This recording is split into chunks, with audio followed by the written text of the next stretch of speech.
Benedict, ilang TNVS drivers ang target na mabigyan ng ayuda ng DSWD ngayong araw? Magandang umaga, Ella. Nasa mahigit 27,000 na mga Transport Network Vehicle Service o TNVS drivers sa Metro Manila ang inaasahang mabibigyan ng cash assistance ng Department of Social Welfare and Development ngayong araw. Nagsimula na ang pamamahagi ng ayuda para sa mga TNVS driver ang nasa 17 lokasyon ng payout centers sa buong Metro Manila. Kagaya ng ipinamahagi sa mga tricycle driver, 5,000 pisong ayuda rin ang matatanggap ng mga TNVS drivers sa Metro Manila. Ayon kay DSWD Secretary Rex Gatchalian, sa lahat ng mga payout center ay nakapaskil ang pangalan ng isang benepisyaryo.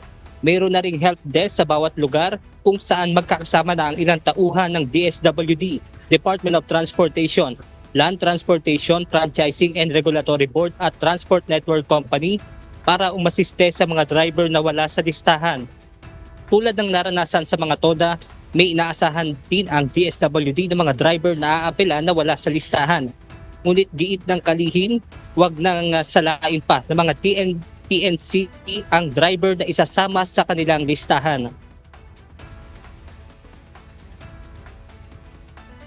Panawagan namin sa mga TNC, wag nyo ho nang i-filter, wag nyo nang itago pa sa amin. I-submit nyo na ang lahat ng drivers nyo, pati yung mga tempo drivers na tinatawag nyo, para matulungan ho sila ng DSWD. Gagawa ho kami ng special payout schedule para lang sa kanila.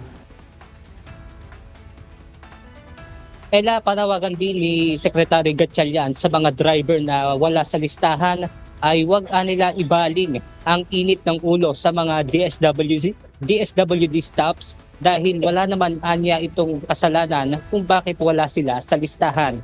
At yan muna ang ating update mula rito sa Parañaque City. Balik sa iyo dyan, Ella. Maraming salamat, Benedict Samson.